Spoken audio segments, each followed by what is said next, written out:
Zdravo svima, u ovom videu možete pogledati.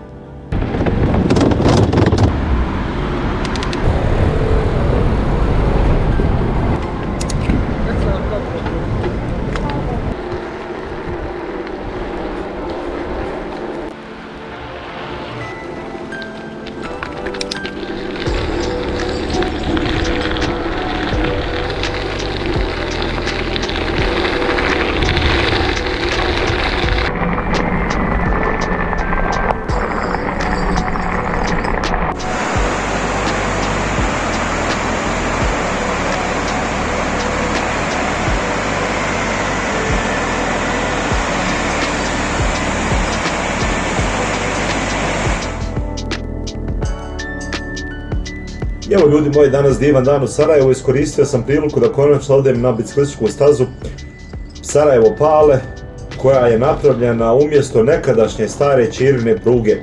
Naime, pošto se Ćiro nije koristio tokom godina, onda je u jednom momentu bila ideja, gospodin Johan Salter, koji je bio EU ambasador ovdje nekih 5 godina, i sam biciklista je rekao zašto se to ne bi iskoristilo, se ta nekadašnja pruga, koja već neko vrijeme te pruge nije bilo, da se ne obnovi ta staza pruga, jednostavno i to ne napravi staza za bicikliste. Sad to je puno lakše reći nego izvesti, zato što je taj put bio vrlo neuslovan, bio onaj krupni makadam ko što je na prugama, jel tako, i mostovi su bili porušeni i nije bilo ograda na mjestima gdje su trebale ograde, a poprilično velikih ima uzvisina i kanjona dole prema rijeci Miljacki, tako da i neosvjetljenih tunela na kraju krajeva, tako da on je tokom tih godina dok je on bio ovdje pokrenuo te aktivnosti, i prijatelj koji je snimao Giro di Sarajevo, koji je imao više informacija o tome, mi je rekao da je zapravo mimo svega ostalog što je radio tih 5 godina intenzivno radio, ubiđivao, lobirao među političarima da se krene u taj projekat, da se povežu Sarajevo i Pale sa tom biciklističkom stazom. Radi na svim odobrenjima koja su potrebna i na političkoj volji koja je potrebna, i lobirao da se prikupe sredstva, i on mi kaže da je doslovno prije dan, dva prije kraja svog mandata potpisano to i da je znači data, na neki način dato zeleno svjetlo da se krene u pravljenje pruge. Otprilike, sad ja ne pratim puno vijesti, ali otprilike 2 godine nakon toga je, izvinite, ne pravljenje pruge nego pravljenje staze, otprilike nakon 2 godine je staza i puštena. Svaka čast i hvala puno u ime svih biciklista. I evo, ja danas idem prema toj stazi, čini mi se da je cijelo Sarajevo već bilo na toj stazi, ali evo, konačno je došlo vrijeme da odem i ja.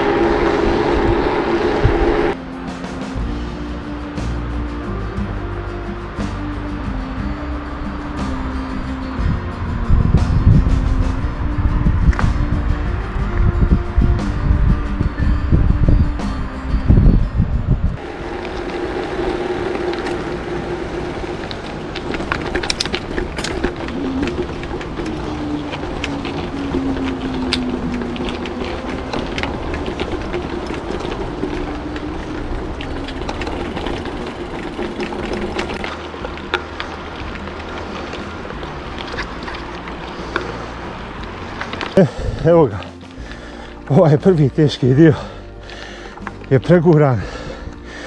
Ovdje sada malo lakše vrtim da se odmorim, da se brodca vrati, i nakon ovog akutnog bronhitisa koji sam preležao nakon ove zadnje ture, stvarno mi je ogroman nedostatak kondicije, čak i kad šetam umorim se, tako da je ovo malo overkill, ali hajde, ako ništa gurat ćemo. Znam da ima gore i gore od ovoga. Sjećam se, bio sam ovdje prije jedno 17-18 godina. Sad ćemo vidjeti šta je.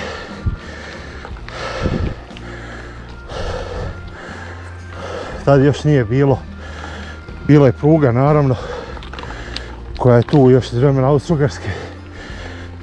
Bila je dignuta, odnosno bila je ruta od pruge. Šina nije bilo. Mi smo tad vozili tuda, ali se nije moglo proći Znači prije jedno 17 godina, jer su nedostajali mostovi, bio srušeni. Pruga je kasnije obnovljena nedavno, odnosno od nje je napravljena čirna, ne čirna staza, nego bila je čirna pruga. Napravljena je biciklistička staza na čirnoj pruzi i to je čovjek, ja mislim se zove Sattler, koji je bio jedno vrijeme ovdje ispred Europske unije, a koji sam bio biciklista. Ne znam da li je bila njegova inicijativa, a za vrijeme njegovog vremena to je dosta pokrenuto i dosta je urađeno. Da bi evo završeno bilo, ja mislim negdje jesenas ili proljetos. Sad ću malo da šutim jer ide uspon. Pratim puls koji je 160 i trudim se da ne trošim snagu previše. Znači lagano okrećem pedalu onim ritmom kojim odgovara. Pozdrav, pozdrav, zdravo, zdravo, zdravo, zdravo, zdravo. Eto, pravi biciklisti se uvijek pozdrave kad se sretnu, a pogotovo negdje ovako, iako smo malo samo van grada, opet jesmo van grada. U ovakvim situacijama nije baš poželjno pričati. Evo ja sada skroz poravam, jer kažem nemam snage nakon ovog bronhitisa i kratke šetnje me umore. Mislim da ovdje ima trunka izbrci i onda ide dosta velika uzbrca. Ima tu jedna oštra krivina, ako se dobro sjećam, i ne znam da li ću moći sa ovolikim bajkom tu da skrenem. I onda će mi biti nezgodno jer ako budem stao, odmah ide to veliko brdo, neću uspjeti krenuti. Evo još biciklista. Da mi je spustiti negdje puls na 145.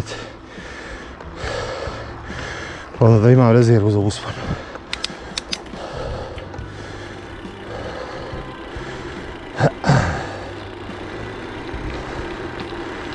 Pozdrav.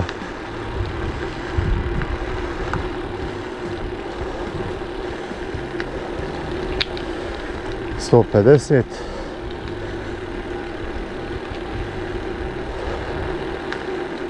Lijepo, lijepo, ovo nam je nekad bilo, najveći nam je ovo bio uspon nekad davno kad smo se vozili biciklima. Nekad nismo onda se usuđivali, idemo na veći uspon od ovoga. A nismo ni znali puteve do duše. Sad je vidite ta krivina. Da ja pripremim brzine. 140 je puls. Da li ću ja moći sa ovolikom 29 da skrenem. Ajde malo ovdje uhvatim. Nezgodno mi je što imam SPD.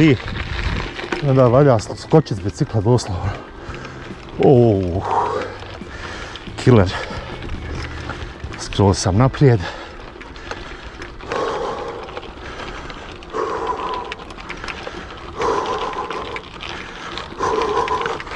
Opa, dobro. Morao sam sići jer sam osjetio noge su mogle, ali sam se morao nagijeti još naprijed jer je uspon toliki da je prijetilo da odem unazad. Sa zakućanim SPD-em na pedalama to bio pad. Znači ipak nisam uspio. Žao mi je, mislim da sam nekad uspjevao dok sam bio mlađi. Vidimo se gore. Jedan uspon, žestok. Volio bi eto ako se neko penjao vuda, vjerojatno i jeste. Jer mi se čini da je ovdje bilo pola Sarajeva. Svi su osim mene već bili. Čim se ova staza otvorila. Ako ste se popijeli uz ovaj uspon, napišite u komentarima, zanima me baš koliko je ljudi uspjelo. Vidio sam da se moja ekipa koja je vozila prije 2 dana uspjela popeti ovuda. Vidio sam da je jako puno videa objavljeno sa ove sada nove pod navodnicima staze jer je zgodna, blizu je grada i ljudima je zgodno za doći. Zdravo, zdravo. Zgodno im je dole dostave auto na Bembaši i onda dođu lagano ovamo šetnja. Staza je, koliko sam prošao na Wikipediji, pošto kažem, u vrijeme dok sam se ja vozio nije bilo ovih mostova, odnosno moglo se proći par tunela, ali ne puno dalje. Staza je, koliko sam pročitao na internetu, informacije se razlikuju. Dole piše kod Kozije Ćuprije 11,3, na Wikipediji piše 13. Svijedno to jedno i drugo. Stari majstore, ne, to kralju. Hvala ti. Bravo care. Ne bi se mogao mimojići sa njim uskoje. On je očeo dovezao neke turiste. Na 11,3 sa neznatnim usponom. Uspon je 150 metara nadmorske visine. Ako se dobro sjećam, što je zaista malo. Ali vidjet ćemo, makadam je, nije sve asfaltirano i neke. Bolje da je makadam. Dole sam osjetio na mostu kad sam bio kako mi točkovi poskakuju. Što bi značilo da su gume previše napuhane. Iako sam ih malo ispustio. Odnosno ono kako inače vozim. I vidjet ćemo sada, znači, u ostatku staze kako će ići po makadamu. Ako bude bajk suviše skakutao, na videu koji sam objavio prije par dana, koji je govorio o biciklima, odnosno pardon, kupovini bicikala različitih cijena. Video se zove kupovina NTV bicikla broj 2. Tu sam govorio o dumpingu, o brzini vraćanja amortizera, koji također jedna od stvari koju bi trebalo pogledati. Ako bajk skače po makadamu, imamo napuhanost guma, imamo podešavanje amortizera. Vidite što je lijepo. Ovo je svega od Vijećnice, pa ne znam da li je 3-4 km. Možete doći do gradske Vijećnice, ako niste iz Sarajeva ili ako jeste niste bili, prošetati, imate tu, možete ostaviti auto. Mada je u Sarajevu problem, parking je svuda problem, ali vjerojatno ćete naći mjesto, osim ako dođete u neko doba dana koje je baš popularno. Ostavite dole auto, prošetate Darivom, šetalištem do Kozije Ćuprije, prijeđete Koziju Ćupriju i ovo je jedini put koji ima. Samo idete, evo imate sad i putokaze, prije ih nije bilo, i samo nastavite pravo. Lijepo su ovo napravljeno mjesto za sjedenje, divno. Evo vidite, odavde sitni šunak, idealno, znači doslovno za bilo koji bajk da imate. Ne mora biti uopšte MTB, može biti i neki gradski bajk, može biti gravel, može biti doslovno bilo šta na dva točka. Može ići bez problema ovuda. Jedino je malo samo pitanja na prva uzbrca. Jako lijepo. Jako lijepo.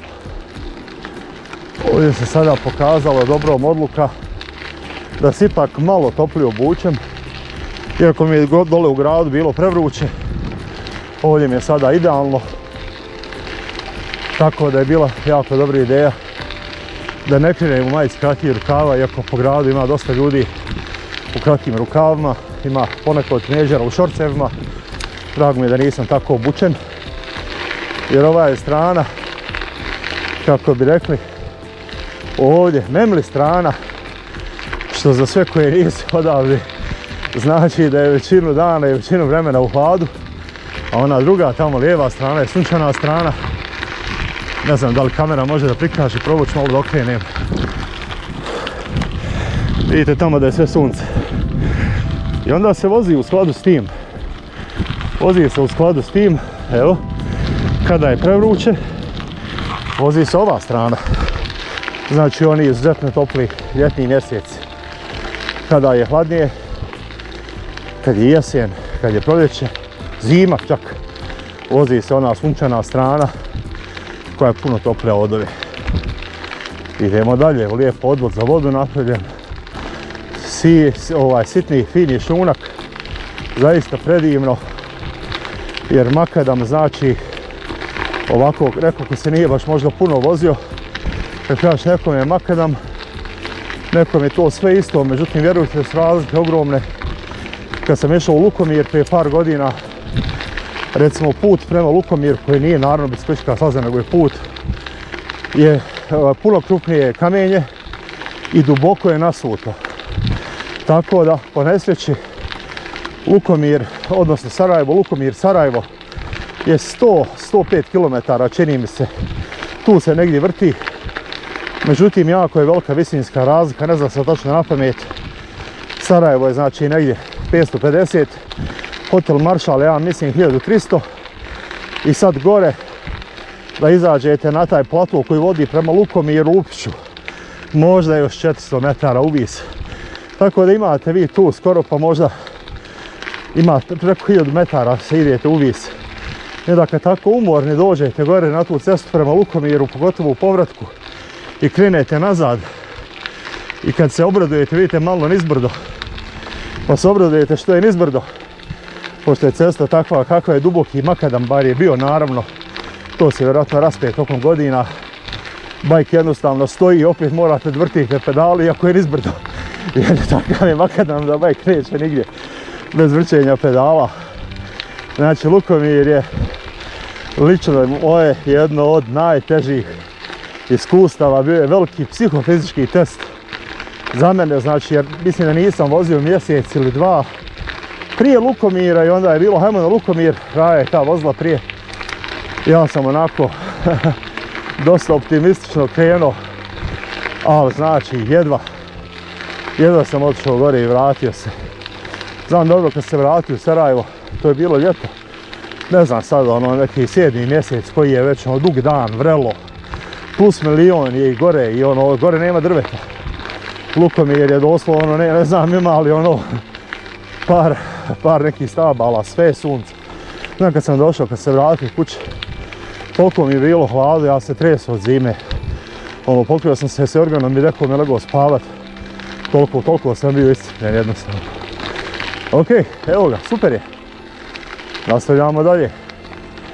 Predivno, lijevo vidimo, ne znam da li se vidi na kameri. Vidimo put Sarajevo-Pale, odnosno dalje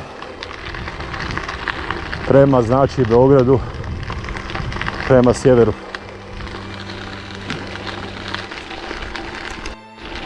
Puram dalje, evo stvarno je sve ideala i nešto razmišljam, možda ću pogriješiti, ali ovako sada kada pokušam da se sjetim, Sarajevo nema ni jednu ovakvu biciklističku stazu, tip da je malo van grada, da je malo makadam, da je malo kroz prirodu, tako da čini mi se da je ovo jedina. Srećom dužina je pristojna, uspon nije naporna što je čini idealnom i iskreno se nadam da će ljudi ovamo dolaziti što je moguće više. Imamo mi brdskih staza, planinskih puteva, znači idealno za ljude koji voze mountain bike, ali to nisu baš staze za nekoga ko bi eventualno došao sa djetetom, sa porodicom, nebitno, za nekog gospođu, nekog gospodina, svejedno. I tako da s te strane ovo je zaista hvale vrijedno. Ja koliko se sjećam ovaj projekat, naravno, koji sve drugo što je ovdje kod nas, pa možda mogu reći u regiji, otegao se beskrajno. Znam da sam 100 puta pitao jednog prijatelja koji je znao Satlera i koji je i sam biciklista, kaže mi Satler, taj moj prijatelj, i ponekad su vozili zajedno, pitao sam pedale, majke, ti dokle, gdje smo, šta je više s tim, i znam da je bilo, bit će. Ja mislim, ne pratim politiku zaista, ja mislim taj čovjek otišao, pa više sad čovjek ni ne zna, pa ima možda i 4-5 godina, više ne znam i koliko ima, da je otišao, evo staza je tek nedavno završena, ali ima ona balkanska naša, bolje ikad nego nikad. Tako da evo, bolje ikad nego nikad, vozimo se biciklističkom stazom Sarajevo-Pale.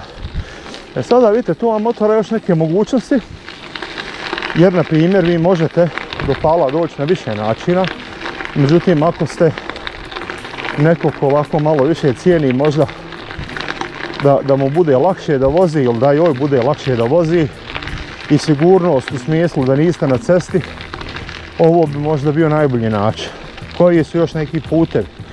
Možete ići magistralnom cestom, ovu koju sam sad spomenuo, Sarajevo-Pale, Međutim, ta cesta je malo nezgodna, dosta se brzo vozi tuda. Jako je opterećen put, ima jako puno auta. Ima jedan nezgodan tunel koji je malo dugačak i koji je, što bi rekli, na L. Tako da ne vidite tamo svjetlo na kraju tunela, što znači da morate nositi rasvjetu. Srećom, tunel je, po mom iskustvu, uvijek osvijetljen, mada par puta se znalo desiti da nije.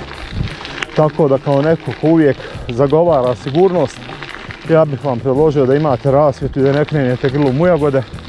Ali eto, ako nemate, poprilično je velika šansa da će osvjetljenje raditi. I taj tunel je nedavno renoviran, prije par godina, i stavljeno je zaista dobro osvjetljenje. Tako da s te strane, iako je taj tunel mogao biti ako nekome koji je početnik malo strašan, jer ipak u tunelu, ako vas auti mimo ilaze, nije baš zgodno, pogotovo šleperi kojih tu ima dosta, jer se voze drva masovno, to bi moglo biti malo neprijatno iskustvo. Međutim, tunel ima trotoare sa lijeve i sa desne strane, te ako vas je strah da idete cestom, možete se popeti na trotoar koji, po mom mišljenju, je malo rizično sad da vozite, jer iako jeste širok, nije baš toliko širok, ali možete pregurati bajk, trebalo će vam možda ne više od 5 minuta da prođete tuda. Po meni, pošto autom idem povremeno tom cestom, po meni je čak gori ovaj drugi tunel, koji je iz pravca Sarajeva, znači drugi, jer taj tunel nema osvjetljenje u nešto poput ovoga. Ovaj ima, ja mislim da ću sad upaliti, evo ga. Taj tunel nema osvjetljenje. Ovo je mjesto dok smo došli prije 17 godina, ja mislim. Taj drugi tunel nema osvjetljenje i zbog toga što nema osvjetljenje, po meni je kao vozaču auta teži, jer pogotovo ljeti budete zaslijepljeni suncem i onda pošto zjenice se skupe radi jačine sunca, ulazite u tunel koji jeste dugačak, ali vidite s druge strane izlaz. Međutim, kad uletite u taj mrak, prvi 10-15 sekundi doslovno vozite na pamet. Ako je nešto na putu, vjerojatno ga nećete vidjeti dok se zjenice malo ne rašire. Tako da savjetovao bih obavezno, ipak, bez obzira što prvi tunel ima osvjetljenje, da ponesete rasvjetku čisto da vas vide u tom drugom tunelu koji je meni bar kao vozaču dosta nezgodan. Pogotovo ako neko ima sunčane naočale, tek onda ništa ne vidi. Vidimo da je ovdje solarna rasvjeta, vidim da imaju senzori što mi je sjajno. Kako prolazite tako se pale, odlično napravljeno. Nadajmo samo da će potrebati. To je znači taj jedan put i s tim putom možete doći na Pale. Drugi put koji će vam tražiti malo više fizičke spremnosti je Sarajevo-Trebević. U zadnje vrijeme popularizacijom Trebevića tu su mase auta, međutim sretna okolnost je što je put krivudav, pa ne može da se vozi tako brzo kao ovom cestom Sarajevo-Pale koja je lijevo od mene. Taj put Sarajevo-Trebević je desno ovdje od mene, ne toliko daleko, horizontalno, ali dosta daleko vertikalno. I dosta se brzo vozi, dosta je uska cesta, auti nerijetko prolaze blizu biciklista. Sretna okolnost je, kažem, da ima krivina i sretna okolnost da ima dosta biciklista. Tako da iz svog razloga u zadnje vrijeme, kažem, vozači dosta više paze na bicikliste, kako je sve više biciklista na cestama. Međutim, isto tako u zadnje vrijeme, ta cesta je pod jako velikim opterećenjem što se tiče auta, tako da je dosta biciklista odustalo od vožnje na Trebević. Vi se možete na Trebević popeti ovim naseljima sa takozvane memli strane. Možete izaći odmah ispod pansiona Osmice. Međutim, ako ste iskusni stari biciklista i ako ste u kondiciji, onda sigurno znate te puteve. Ako ne znate te puteve, ne bi vam ni preporučio, jer je poprilično zahtjevno. Ako znači idete standardnim putem, cestom s autima, onda kad se popnete gore do prvog šumara, odnosno kako se danas zove Hotel Pino, te se popnete gore do restorana na Brusu, nastavljate pravo, pored Trebevičkog raja, Trebevičkom cestom i nastavljate dalje pravo. Nemojte se puno brinuti jer malo ide cesta gore, malo dole. Generalno je taj put ravan. Malo je valovit, nemate vi tu nekog strašnog uspona. I onda ću u jednom momentu izbiti na jedno veće malo raskršće. Ne prvo raskršće, jer prvo raskršće je skretanje za istočno Sarajevo, nego drugo raskršće. To drugo raskršće, lijevo su vam Pale, a desno vam je Jahorina. Kad sam prvi put išao tuda, iznenadilo me koliko smo se zapravo odatle brzo popijeli na Jahorinu i gore na onaj dio gdje su hoteli i kasnije, znači skroz gore. Da li se zove Rajska dolina, zaboravio sam, nekad kao dijete sam tamo skijao, ali jako puno vremena prošlo od tada. Tako da eto, znate, uopšte Jahorina nije daleko zapravo, nekako više je nama u glavama, ako je neko išao pa mu se čini daleko, ostalo mu u sjećanju, ali zapravo biciklom dosta brzo od Sebevića stižete na Jahorinu. I naravno kad se vraćate onda je to začas jer je sve nizbrdo. Kako li je bilo nekada Čiro Mićovuda? Mora da je bilo veliki doživljaj da je bio proći ovuda Čiro. Ovdje je već dobro hladno. Ovdje treba ljeti doći, sjesti ovaj tunel. Ovdje je baš zima. Ok, gume skakuću jer je malo grubnji makadam, ali neću je sad ispukivati jer ovo je samo izgleda ovaj dio. Ovo je ovamo dalje sve sitni makadam. Ima tamo neka rampa, međutim pretpostavka da je to radi auta. Aha, tu su vjerojatno bageri što ovo održavaju. Ok, ne odnosi se na mene. Idem dalje. Ovdje čujem neki huk, vjerojatno neki potok ili možda čak i vodopad, ali neću sad da idem da istražujem jer prvi put vozim ovu turu u nadam se punoj dužini. Sada je 5 sati, sunce zalazi negdje malo iza 7, znači iza sedmice imam možda još jedno pola sata dana, iako ne bi trebalo biti problem jer kažem tura nije predugačka, 13 km, znači lagani uspon, možda sat vožnje, vidjet ćemo kad dođem, ali bez obzira ne želim da rizikujem jer sam sam na turi i uvijek se može desiti probušena guma, ne znam, neki drugi problem koji god. Jednostavno ne želim da doslovno ostanem do samog sumraka jer u tom slučaju ako budem morao pješke nazad onda će mi malo biti ne baš kako sam planirao i povratak će se otegnuti. Tako da trenutno neću da gubim vrijeme na okolne atrakcije, idem pravo do svog cilja. Lijevo vidim Frešu, ne mogu je pokazati na kameri jer je skroz lijevo od mene, kamera nije 360 i Freša je naselje kroz koje prolazimo kada idemo na Cepovsko, a također možete i preko Freše da se spustite u Sumbulovac. Potom slijedi Polinar Romanija, lijevo, odnosno Pale, desno. No, da se vratimo u Jahorinu. Ako dođete na Jahorinu, odnosno da budemo optimistični, kad dođete na Jahorinu, začas ćete se vratiti ako idete u Sarajevo, jer je put nizbrdo naravno, znači i možete odabrati bilo koji od ovih puteva, bilo ovu stazu kojom ja sad idem, znači bilo na Trebević da se ponovo vratite. Možete čak i ovom cestom Pale Sarajevo iz razloga što je taj dio gdje idete sa Jahorine u Sarajevo, mislim da imaju svega 2 uspona, tako da većinu vremena vam je nizbrdo i biciklom možete da imate jako dobru brzinu, tako da naravno iako nećete ići istom brzinom kao auti, ali razlika u brzinama će biti manja, možete sigurno ići 30 ili preko 30 jer cijelo vrijeme put lagano ide nizbrdo i samo ta 2 mala uspona, znači kad se popnete nastavljate dalje nizbrdo, tako da šta god od toga odaberete sve ok. U kanjonu sam Miljaske i zaista je sada ugodno hladno s obzirom da sam malo bolje obučen nego što su ljudi koji su dole u gradu na asfaltu. Pošto na biciklu vrlo često utrnemo od sjedenja, prebacimo obično brzinu tako da malo možemo da na pedalama krv procirkuliše.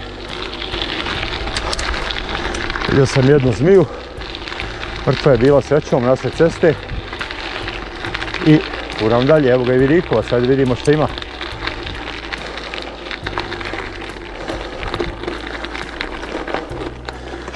Ima samo jako duboko korito dole i huk miljacke.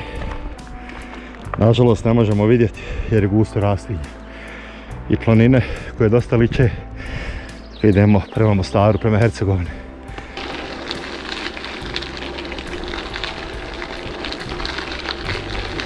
Oda. Evo malo prije ovog čovjeka prođe još jedan prijatelj. Čelom se nisam dugo sreo nikoga. Čujem, učini mi se gume da čuje kad stvarno bajk. I prijatelj za koga sam mislio, on je vozio crosser, motor, pa evo sad vidim prođe na bajku. Pitam njega koliko još ima, ba kažem, boga mi ima priručno. Dobro. Vidjet ćemo, sad je 5 sati 8 minuta. Ne mogu baš dosadan da vozim jer mi je to malo bilo rizično, ostalo mi svega onda oko pola sata za povratak. Ali možda negdje do 6. Ako mogu stići za 1 sat vremena. Trebalo bi da mogu. Jer nažalost nemam sad brzinom jer vidim koliko brzo idem. Idem vjerojatno jedno 12-13 možda na sat. S ovom brzinom ne bi mi trebalo puno vremena, ja vjerujem, do Pala. Ali evo, ja vjerujem pa već ću doći za sat vremena do Pala. I onda lagano nazad sa nadom da se neće desiti nikakav poseban problem. Inače, bajk koji vozim, ako niste gledali ranije videe, je, kako ih sad zovu, analogni bicikli. Nisam pristalica baterija, zato što znam sve probleme baterija, jer sam odavno ljubitelj dronova i letenja i znam šta sve baterije mogu da naprave. Tako da i dalje vrtim pedale i planiram da vrtim pedale dok god mi moje godine i zdravlje budu dozvoljavale. Kada ne budem više mogao, onda ću prijeći na električni bajk, nadam se, ako još uvijek budem sposoban da se popnem na bajk. Ali do tada još jedno 20 godina ili malo više, ako sve bude u redu sa zdravljem. Nije baš 20, možda sam malo pretjerao, između 15 i 20. Ok, tunel, imam znak gdje ide tunel, čuj tunel, pogledajte kako je lijepo i pogledajte kako je fascinantno, znači tunel, pogledajte ovo nekada, vjerovatno nekim eksplozivima i ručnim alatima se kopalo, valjalo je prokopati sve ove tunele, znači kroz sve ove planine, pogledajte. Ali isto tako je vjerojatno bio sjajan doživljaj putovati sa Čirom ovom cestom dok je Čiro vuda išao. Sjajno, pogledajte ovo. Sjajno.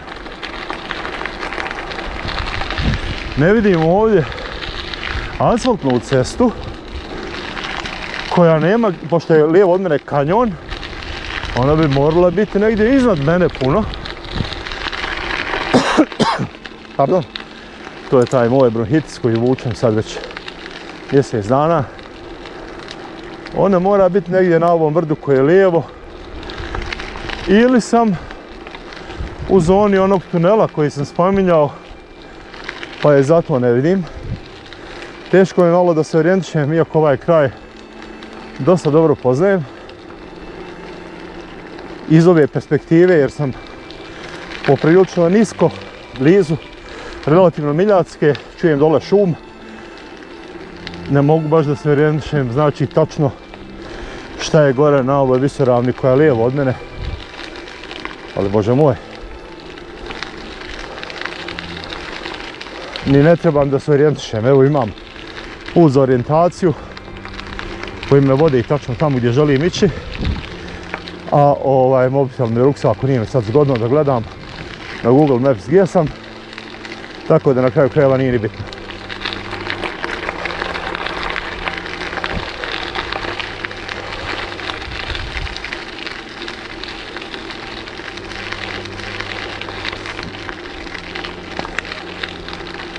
Pogledajte kako je lijepo odmorište.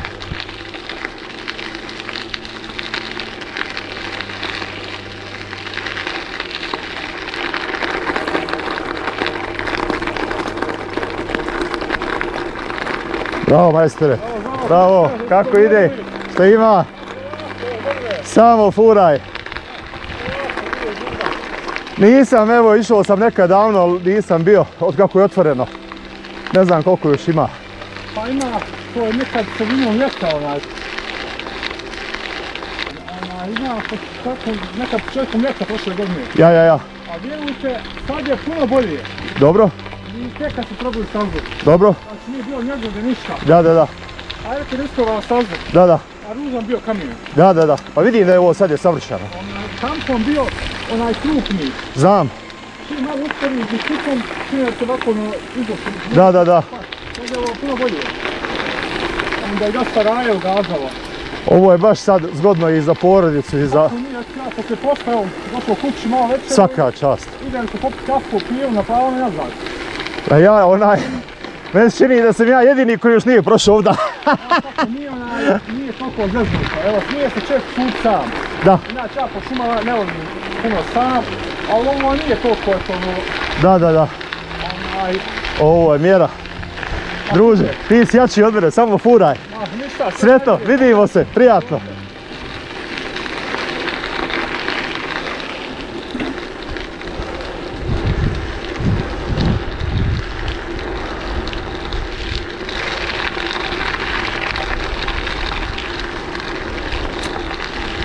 Evo vidjeli ste, to je to što je ljepota biciklističke staze. Staza je napravljena, blizu je, znači istočno od Sarajeva, Pala, izaći koju god, za rekreaciju. Evo, čovjek sam kaže, bio je na poslu, ko i ja. Ja sam danas bio na poslu, ponio sam opremu na posao i presvukao se odmah na bajk. Mogao sam ja stići do kuće pa tamo presvući. Međutim, izgubio bih sigurno sat vremena. Nisam želio to. Želio sam što prije da budem na stazi i evo, kao što kaže momak, bio na poslu, sjedim na bajk, odradim turu nazad. To je ono što je ljepota. I konačno, evo, imamo ovu stazu koja je znači, eto, u funkciji kako bi trebala biti. U funkciji ljudi koji su tu, koji vole prirodu. Biciklizam, staza nije samo za bicikliste, staza i šetače, planinare. U funkciji svih ljudi koji žele da se maknu od gradova, auta i jednostavno buke koja nas okružuje, znači tokom dana. Da ovo malo snimim, pogledajte, prije znači nekih 100-tinjak godina, jel? Malo više. Pogledajte, znači, ručni rad, šta su ljudi pravili. Ljudi u šali kažu da jedan kamen od ovoga što su Strugarska pravila još uvijek ne fali. Pogledajte gradnje. Strašno i sjajno istovremeno i ovuda su vozovi išli, znači jako dugo, bez ikakvih problema.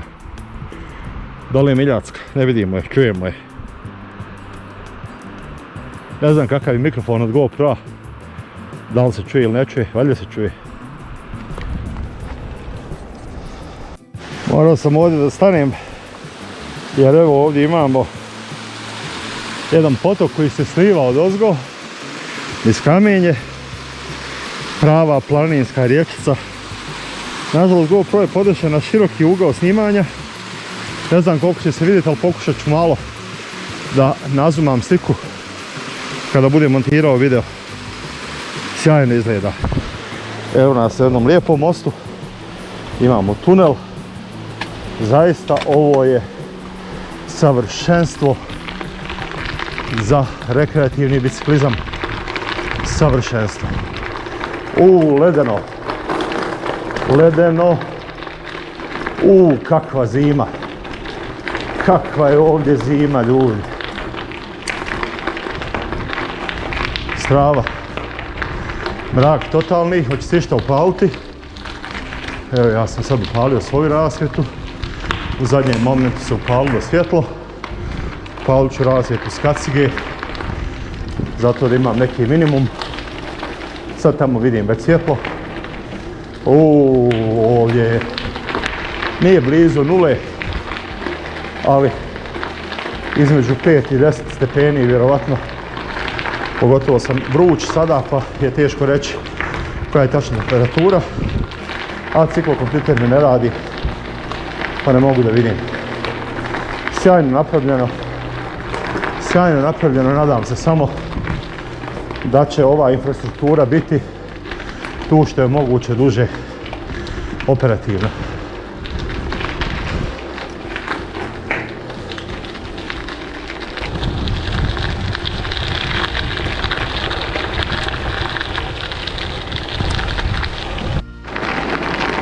Evo ga još jedan lijepi prijelaz preko Miljacke koja je dole ispod.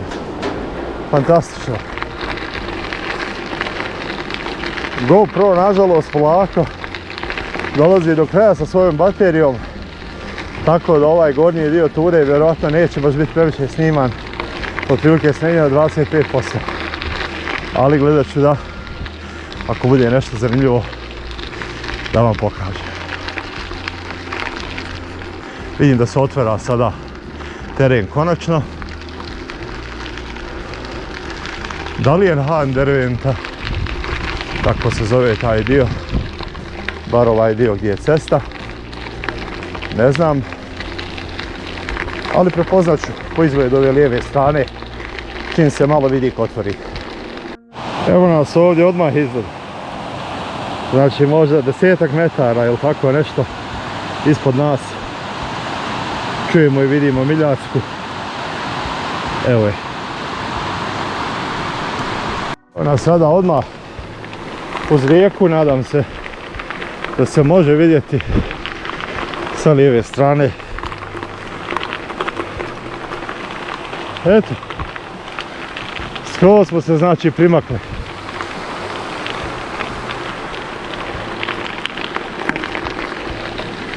Jako lijepa tura, zaista jako lijepa tura.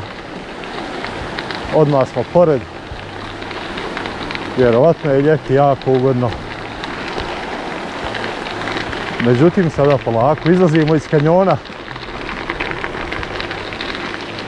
Što bi vjerojatno značilo da nismo daleko od kraja. Ne znam da li je tako. Jer kažem, prvi put idem, ali pretpostavka i otprilike nekih 9 km sam prešao, 9,5, tamo je dole pisalo 10,3, tako da je vrlo lako moguće da, ako je ona brojka tamo tačna, da je to tu. Vidjet ćemo, GoPro ima još malo prije imao 27% baterije, možda još i izgura, izdrži da šta snimim do kraja. Za povrtak sigurno neće biti, ali nije ni bitno, evo, da će biti. Nadajmo se u jednom pravcu. Sreo sam još par biciklista, sreo sam jedan par šetača, znači da ljudi već koriste ovo, evo, čovjeka sa suprugom i sa djecom. Divno. To je to. I vjerojatno je ovo kraj ture. Ovakva rampa je bila na početku. Evo je asfalta. Ili se varam. Sad ćemo vidjeti.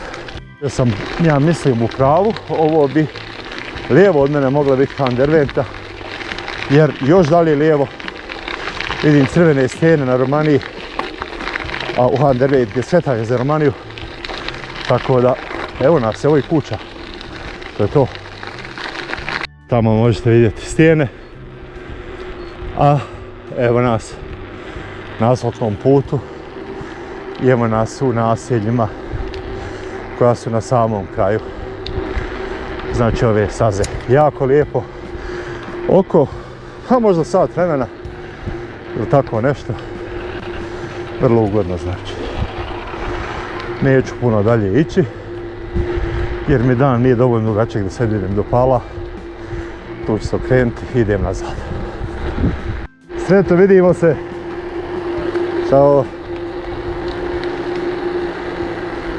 Sve to. Eto ga. Sad je nizbrdo, to sam rekao, znači ćete nazad. Znači, stari GoPro koji je star 15 godina, koji sam imao, je ponekad dolazi u situaciju da smrzne, da zaledi. Jednostavno, evo ovaj koji je puno noviji, ne znam sad tačno kad je izašao ovaj GoPro 8, ne znam tačno koje godine je izašao, evo i ovo je njegovo prvo smrzavanje, možemo neki 30-ak videa. Tako da sad ne znam nažalost šta je snimljeno, da li je snimljen ovaj moj dolazak tamo. Ja mislim da jeste ipak snimljeno da sam došao do kraja staze. I kažem, divno je, otprilike mi je trebalo sat vremena da dođem. Otprilike sat vremena, povratak vidite i sami. Pjesma čista, nizbrdo idem i ovo je znači vjerojatno za jedno pola sata ću se vratiti nazad u stari grad. Nezgodno je što se malo ova svjetla vidite kasno pale, tako da ako ste biciklom, ako brzo idete, u jednom momentu ćete biti u mraku. Tako da ili ponesete malo svoju rasvjetu ili malo sporije. Sigurno 50% svjetala se malo prekasno ipak upali. Naletio sam na nekoliko biciklista, više nego nekoliko i ovdje tako da kažem prema strani Pala, momci 4-5 momaka s biciklima. Dio njih ode dole prema Sarajevu, dio njih je došao iz pravca Sarajeva. Sreo sam i ovog momka na kojega sam sreo tamo usput i on je tu stao da se odmori. Zaista prava jedna biciklistička fantazija. Ja se iskreno nadam da će ovakvih staza biti što više. Naravno, svjestan sam realnosti, to je da Sarajevo nema puno uslova baš za ovakve stvari, jer je grad doslovno opasan planinama. Ova čirina pruga je bila jedna od rijetkih mogućnosti da se napravi biciklistička staza, jer nije velik uspon, znači već je probijena ova dionica. Ne vjerujem da bi danas ovoliko probijao, znači da bi neko tolike pare dao radi nekih 10 km biciklističke pruge. Ne, izvinjam se, ne biciklističke pruge, nego biciklističke staze. Ali zaista, evo, krasno, pogotovo zato što od Pala, kada izađete iz grada, što je najveći problem, od Pala je onda manji saobraćaj, možete dalje na Jahorinu ili na neku drugu stranu, na ravnu planinu, prema Prači, prema Sokocu, znači svi ti putevi vam se otvaraju i otvaraju vam se ovdje zaista brojne šume, tako da kažem, na Romaniji i naravno na Jahorini brojne staze, šumski putevi gdje zaista možete da uživate u zaista netaknutoj, tako da kažem, prirodi na svojim biciklima ili ako ćete planinariti. Zaista divna stvar, jer vjerujem da većini biciklista ovog grada, pogotovo koga je strah auta, je zapravo problem izaći iz grada, jer nije problem kad vi izađete iz grada, znači da onda se vozite po planini. Ljude najčešće strah voziti pored auta, u neposrednoj blizini auta, znači dok ne izađete iz samog grada. Nadam se da GoPro ovoga puta nije zaglavio, da je sve ovo snimio, a ovdje je već poprilično hladno i sretan sam što izlazim iz ovog tunela, jer nije najmanje prijatno.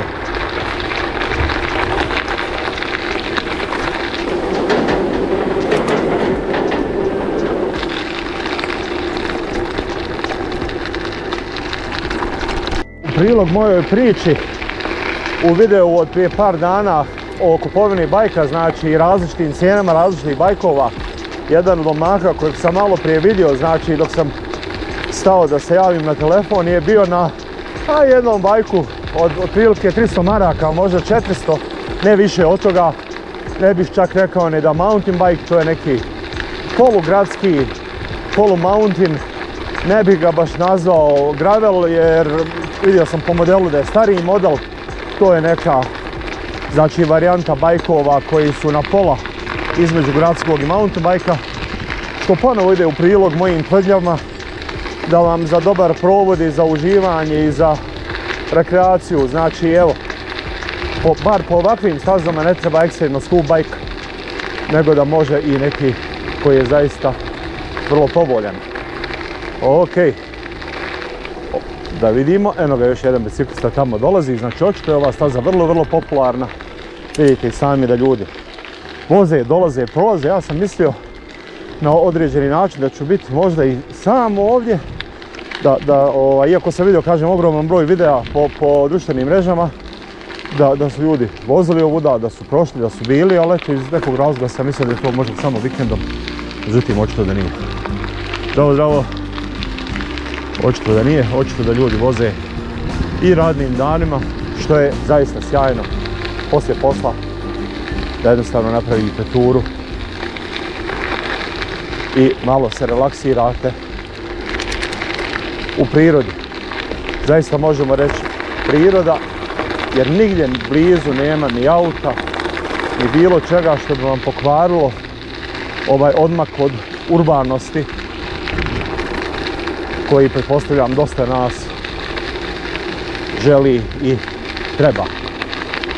Prepoznajem cijene u daljini, tamo već znam da je ono Kozja Ćuprija, vidim kako se spušta, ono je tamo dio koji je između Hreše i Starog grada, tako da ovo je čas posla, povrtak je čas posla, a ovako bi se isto vratili da idete cestom, znači asfaltnom cestom koja je sada desno od mene, začas, doslovno. Ostavit ću kameru da snima, ne znam koliko još ima baterija, ali nije ni bitno. One sve dole dijelove grada sam svakako prije snimio, tako da dole mi kamera ne treba. Neka je ovdje.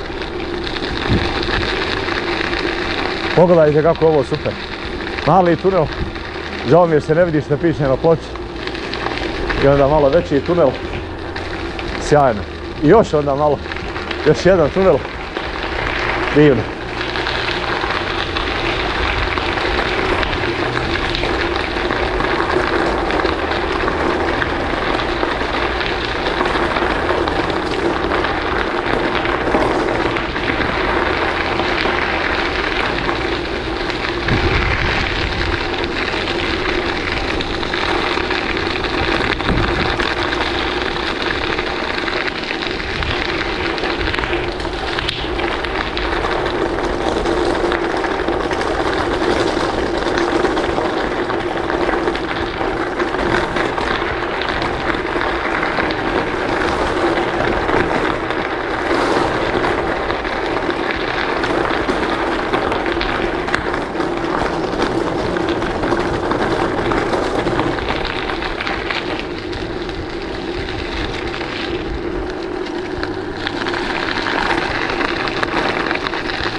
Evo, to je to. Ako ste ovaj video pratili malo u ovom prvom dijelu, vidjeli ste da dosta ljudi vozi solo. Faktički sam zdravo. Vidio sam samo par ljudi koji su udvoje, ali znate šta, kada vozite bilo koji biciklizam, nebitno je, evo i ove dvije djevojke koje sam sreo dole kod Kozije Ćuprije, one se popele do ovdje, što je super. Često vozite solo. Vidimo se, zdravo. Često vozite solo jer ponekad je teško okupiti ekipu, pogotovo poslije posla kad se ide, jer sve zavisno naravno koji su ljudi, godište. Ako su tu porodice, onda morate obično neke obaveze da imate i najčešće imate i onda nemate vremena za ture. Tako da u principu moj savjet je da ako ste ljubitelj biciklizma, nemojte uvijek čekati idealne uslove, jer nekad je možda će kiša, nekad ne može da se okupi ekipa, nekad ne imate, ne znam, 2 sata slobodna, nemate više od toga. Rijetko će se kada sve potrafiti. Znači, ako ste biciklista, ako imate određeno vrijeme, ili biciklistkinja naravno, imate određeno vrijeme za sebe i za turu, otiđite, odvezite turu, jer ponekad se desi jednostavno da niko drugi neće ili ne može, svejedno je, a šteta je da vi možete, ali da nećete jer nemate društvo. Nije vam, vjerujte mi, potrebno, dovoljan vam je bajk, priroda i uživanje na čistom zraku jednostavno, ili ako vozite cestovni bajk, onda možda nije čist zrak jer ste zajedno sa autima na cestu, ali svejedno ja ne primim puno razlike među biciklistima. Za mene su svi biciklisti jedna velika porodica, nebitno ko što vozi, kako vozi, bitno je da radimo na svom zdravlju, da volimo prirodu i da jednostavno uživamo u biciklizmu.